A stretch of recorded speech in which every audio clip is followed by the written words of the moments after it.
Deus, queridos. Por aqui está o missionário Wagner Jesus, de São Luís do Maranhão, Brasil, para trazer a quinta mensagem de hoje, com o uso da palavra dentro do texto que Jesus escreveu, que está registrado em Lucas 12, somente o verso 47, onde Jesus disse que quando ele voltar, ele vai querer saber se aquelas pessoas que dizem somos servas de Deus, se elas estão dentro da vontade de Deus. E ele diz aí que aquele que soube a vontade dele e não se aprontou, não vai ganhar nada de Deus lá, irmão, mas vai ter muito sofrimento. Olha o sofrimento que o mundo já está vivendo aí, irmãos. Será que ainda vamos ter que ganhar também na eternidade, sofrimento eterno? Como Jesus disse em Mateus 25, 46, que multidões vão ter que ir para o sofrimento eterno, que ele chama de tormento eterno. Na minha tradução,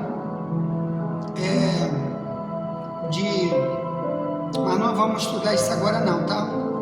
Vai ser o próximo vídeo de hoje, tá? Vai ser o 6º vídeo de hoje. Mas vamos estudar aqui sobre a vontade de Deus. Ele diz que muita gente que soube a vontade de Deus e não se aprontou, está em maus lençóis. Eu quero falar sobre a vontade. Pega a tua Bíblia aí, Mateus 7, 21, eu quero ler contigo. Em diante, se lê assim. Aqui Jesus está falando para Israel. Não é só para os discípulos, aqui é só para Israel inteiro. Os discípulos estavam ali também ouvindo. Aqui é no local onde ele estava chamado de Sermão do Monte. Estava mais de 20.000 pessoas ouvindo, mulheres, crianças, homens, velhos, jovens, multidões, e os discípulos também estavam lá. Então diz assim, ó, Mateus 7, 21, vou ler na minha Bíblia, na tradução mais antiga, Ferreira de Almeida, a revista corrigida, que está mais perto do original. Se lê assim: nem todo que me diz Senhor, Senhor, entrará no reino dos céus, mas aquele que faz a vontade de meu Pai que está nos céus. Muitos me dirão naquele dia: Senhor, Senhor, não profetizamos nós em teu nome? E em teu nome não expulsamos demônios? E em teu nome não fizemos muitas maravilhas? E então lhes direi abertamente: nunca vos conheci, apartai-vos de mim, vós que praticais a iniquidade. Então eu quero falar sobre a iniquidade do servo de Deus. A iniquidade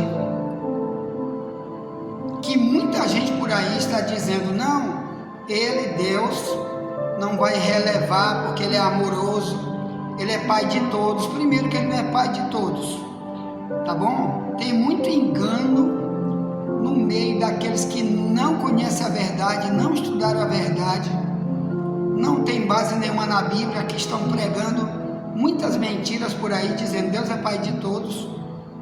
Tenha cuidado, tá bom? Porque aqui está dizendo que nem todos, tá bom, que chamam ele de Senhor, vão poder entrar no céu. Então só por aí você já está vendo que Deus não é uma brincadeira, que você ser chamado para uma igreja, para viver a verdade, aprender a verdade, andar na verdade, servir, prestar serviço porque conhece a verdade. Então agora você começa a ver que muitos enganos estão por aí dizendo: só porque eu chamo Deus de Senhor, só porque eu digo que Ele é meu Senhor, mas não tenho ações como servo, amigo, amoroso, mas que pratica a iniquidade. Meus irmãos, aqui você está vendo que você ou eu, seja quem for, não vai ter parte com Deus. se sendo alguém que chama ele de Senhor, mas não faz a vontade dele, no céu não vai entrar. Então só aqui você já vai tirar muitos sofismas que tem aí por aí, né? O que é um sofisma? É uma mentira contada muitas vezes como se fosse verdade, mas é uma mentira. E uma das mentiras é essa, que diz que Deus não exclui ninguém só porque você está numa igreja, só você escolheu uma igreja de um falso profeta, ou até numa igreja verdadeira, você está lá, porque tem o joio e o trigo em todo lugar, tem ovelha e bode em todo lugar. Mas o diabo está usando certas bocas de certos pregadores para dizer, só porque você já está numa igreja, cantando, orando, pregando, ou você está como pastor presidente de alguma igreja, ou já fundou, já fez muita coisa para Deus do teu jeito, como servo do teu jeito, e não tendo Deus como Senhor, só por isso, mas praticando a iniquidade, você já vai para o céu, vai ganhar galardão. Aqui está dizendo que não. Tem igreja agora aí, irmão, uma igreja da Lana Holden, que ela foi uma missionária da Assembleia de Deus, tem muitas mensagens dela aí no YouTube, tanto antes como depois. O que é o antes? Quando ela dizia que ela antes era lésbica, não é mais, agora é uma missionária da Assembleia de Deus, viajando, pregando, pregou em muitas igrejas, e agora ela resolve voltar para o lesbianismo, voltou para se casar com uma mulher que também é lésbica, e eu não acho errado, cada um tem sua escolha, só que a Bíblia diz que para o céu não entra o homossexual, 1 Coríntios 6,10, é a Bíblia que diz. Então a gente tem que avisar, tem que falar que a vontade de Deus é homem com mulher no casamento, é o que está escrito na Bíblia. Ou então um dia você vai pagar, você vai ter que prestar conta com isso. Então esta mulher, por agora, ela monta uma igreja só para homossexuais. O que ela faz? Que está aí no YouTube um monte de testemunho dela, agora como lésbica, e se chama de pastora presidente de uma igreja. Ela diz que Deus não exclui ninguém. Querido, esse aqui é apenas um de dezenas e dezenas de versículos da Bíblia, que diz que a iniquidade vai fazer muita gente ficar sem entrar no céu. Não vai entrar no céu a iniquidade. O que é iniquidade? Que ele disse, aparta de mim tu que pratica iniquidade, que ele vai dizer um dia, no dia do julgamento final. Querido, vai ter um dia, um julgamento final, do Apocalipse 20, 10 ao 15, os ímpios vão morrer e ser julgados para ser lançados no lago de fogo. O verso 15 diz, aquele que não foi achado escrito no livro da vida, vai ser lançado no lago de fogo. Que vida é essa? É a vida cristã. Se você não tiver a vida cristã, imitar a igreja primitiva, imitar os profetas, o comportamento, o estilo de vida deles, o amor que eles tiveram para com Deus e com a palavra, você é um iníquo, é um perverso. A palavra iniquidade e a palavra maldade, perversidade é a mesma coisa, é a mesma expressão. Só que no original aqui na Bíblia, que a minha Bíblia que é mais perto do original, a palavra iniquidade ela aparece muito mais do que a palavra maldade, do que a palavra perversidade, mas são a mesma coisa. Mas olha só, a grande maldade que você pode fazer, irmão, é sair pregando por aí que Deus é bom, que Deus é amor, e só isso, e que só isso, que não precisa mudar em nada, se libertar das maldades, né, da corrupção, da depravação, da prostituição, do homossexualismo, idolatria, etc. E a pessoa já está salva só porque está ali nessa denominação, cantando, pregando. Então eu quero te falar, a grande maldade que se faz é estar ensinando errado. Igual você tem uma criancinha miudinha, que o novo convertido na Bíblia é chamado de criança. Em Mateus 18:3, Jesus disse, se tu não te tornar como criança, tu não pode entrar no céu. tá bom? Se tu não te converter e se tornar como criança, no céu não entra.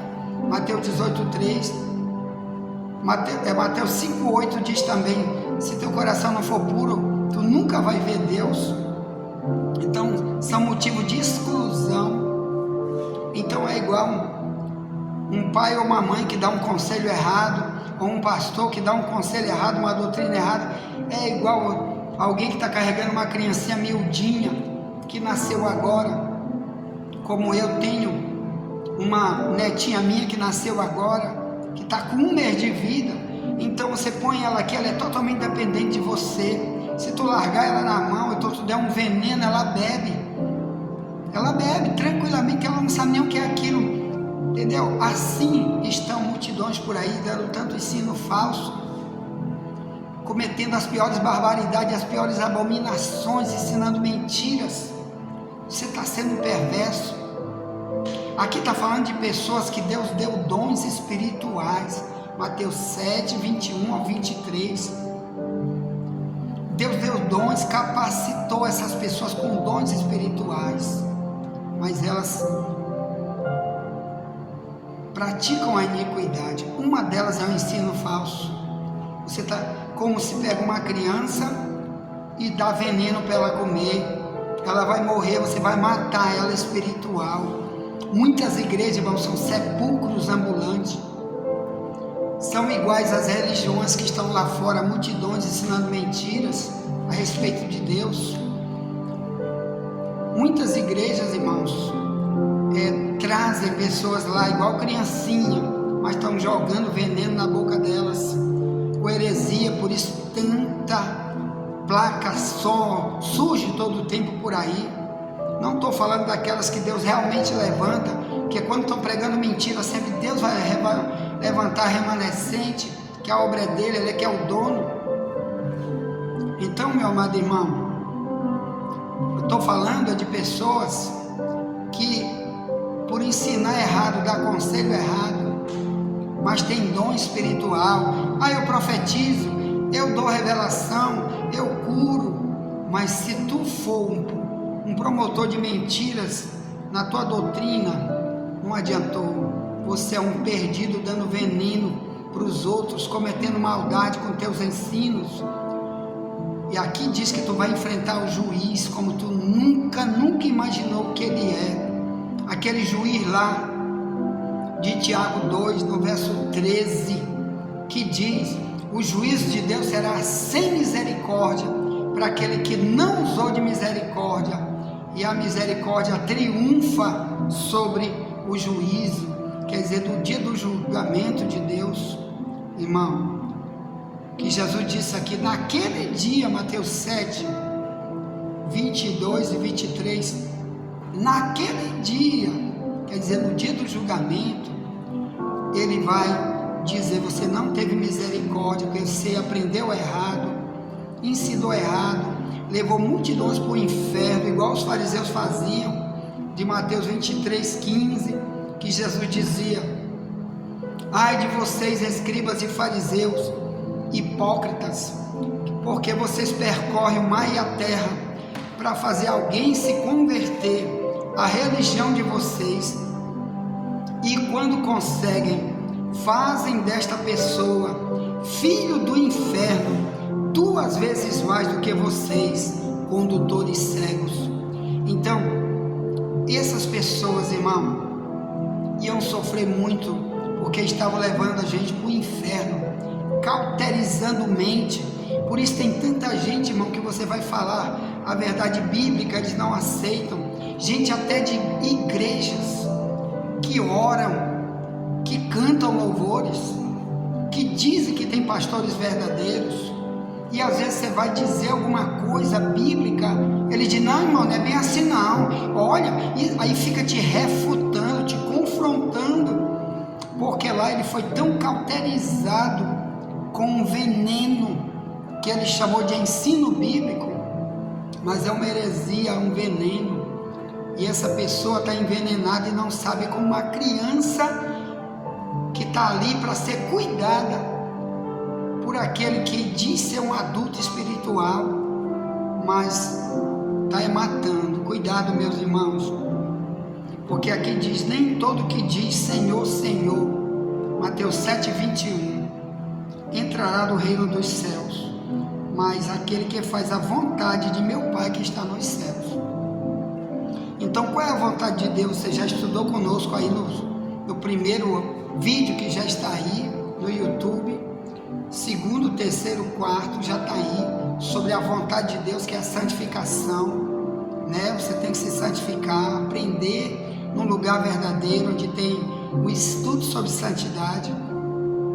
1 Tessalonicenses 4:3, a vontade de Deus é a santificação. Já estudamos também João 15:15, que a vontade de Deus é você se tornar amigo íntimo, ter intimidade para ouvir Ele falar, para Ele te dirigir, Ele te conduzir. Não é o pastor, não é a heresia, não é a mentira religiosa. Não, é Ele próprio Deus, vai usar alguém para falar. E Ele mesmo vai falar, como Ele falava com os profetas, tá bom? Como Ele falava com Paulo, como Ele falava com a igreja primitiva. Ele vai querer falar também com você, comigo, para ninguém te enganar. Ele mesmo vai dizer, sai daí que você está sendo enganado, procure outro local onde não tem engano. Eu mesmo vou te dirigir para o lugar onde não tem engano. Então, irmão, aqui em Mateus 7, Jesus está dizendo que muita gente chama Ele de Senhor, mas Ele não vai entrar no céu. Mateus 7:21. Então você precisa avisar as pessoas que nem todo aquele que tem dom espiritual, ou que não tem dom nenhum, que você não vê ele usado com dom nenhum, mas ele chama a Deus de Senhor, nem todos desse grupo podem ir para o céu. Muitos vão, outros não vão para o céu, porque uns estão dentro da vontade de Deus, porque estão lendo a Bíblia, obedecendo, estão na oração, estão dizendo, Deus, fala comigo, me revela, me mostra. Eu não quero andar errado, Deus, eu quero estar dentro da tua vontade. Mas outros estão nem aí. Chama Deus de Senhor apenas na hora que está passando uma tribulação. Ah, Senhor, Senhor, me ajuda que eu estou aqui doente, eu estou sem dinheiro, eu estou com minha família com esse problema, com aquele. Senhor, eu estou no meu casamento com esse problema. Nem todos, irmão, vão poder ir para o céu, porque tem que fazer a vontade. Agora, minha pergunta é, você sabe o significado do termo Senhor? A palavra Senhor, no original aqui, quer dizer dono. Como há 2000 anos atrás, os escravos chamavam os seus donos de Senhor. Quando chamava ele de Senhor, está chamando de meu Senhor. Ou melhor, você é que manda em mim. Tudo que você falar é só isso que eu vou fazer. Eu não vou fazer minha vontade, vou fazer só a tua, porque eu estou aqui como escravo. Muita gente, irmão, não está sendo ensinada, ou uns porque não querem ouvir e estão chamando ele de Senhor, outros porque não tem um ensino sobre o que é o papel do Senhor, que é Deus. O único Senhor é Cristo. Filipenses 2, né? Depois nós vamos estudar sobre ele como Senhor, que está aí no nosso trilho de treinamento, que vamos enviar para você mais tarde pelo Zap. Mas o Senhor quer dizer dono. Então significa que você pertence a Ele, que Ele manda em você, não é tu que manda em você, é Ele. Se Ele manda em você, você não tem mais autoridade de ir para onde você quer. Ah, eu estou nessa igreja, mas eu não quero mais, vou para outra igreja. Ou então, eu estou aqui como obreiro ou não, e de alguma maneira arrumei uma briga, e vou formar ali uma outra denominação. Outro diz, eu senti no meu coração. Outro diz, o Espírito Santo me mandou. Às vezes é só mentira, é só para ele se mostrar espiritual. Claro que tem Deus falando também com alguns, Deus se revelando, Deus conduzindo, mas tem muita mentira por aí. Pregadores racha a igreja, vai embora. Mas se tu fosse servo mesmo, que ouvisse a voz dele, tu nunca ia sair do lugar onde ele te botou. Tu nunca deixaria de ouvir a vontade, que você já viu aí, né, estudando em João 15:15. O servo não sabe a vontade do seu Senhor, mas o amigo sabe. Ele quer revelar. Então, por que existe tanto racha nas igrejas? Por que existe hoje tanta rebeldia na igreja? Por que existe tanto inútil na igreja hoje? Por que Deus conta com tão pouca gente hoje nas igrejas? Porque estão chamando Ele de Senhor, mas não faz o que Ele manda. Às vezes já leu, às vezes já ouviu, mas Ele quer fazer a vontade dEle. Chama-se egoísta. Querido, o egoísta, um dia ele vai pagar muito caro com Deus, que ele vai para onde ele quer, faz o que ele quer da vida dele, e tem na cara de pau de chamar Deus de Senhor. Não, Senhor, nunca te esquece isso. Só pode chamar Deus de Senhor se você fizer a vontade dele, porque você está comparando a tua vida de hoje como servo dele com 2000 anos atrás, quando o patrão tinha o escravo, que ele era dono, ele não podia fazer nada, nem ir para lugar nenhum, se ele não mandasse. Então, irmão, o cristão faz é orar: Senhor, eu vou ou não vou, eu faço ou não faço. Mas tem coisa que já está, meu irmão, pronto aí para te fazer, que é dizimar, ofertar, orar, evangelizar, se congregar, ensinar um ao outro, amar, perdoar, nunca se vingar, nunca ser um perverso. Não precisa nem tu orar para te fazer isso, já está escrito, tu já ouviu, já leu. Pior ainda para quem está em igreja que não ensina nada. Como que ele vai saber a vontade de Deus para ele praticar essa vontade de Deus? Então aqui fica aqui esse quinto áudio, já voltaremos para o sexto vídeo de hoje, tá bom, irmãos? Falando sobre a vontade de Deus, que muitos vão ficar para trás, porque não sabem qual é a vontade de Deus. Ponto. Envie essa mensagem para alguém, já voltaremos. Ore por mim, estou orando por você, nunca te esquece. Somente a verdade nos liberta.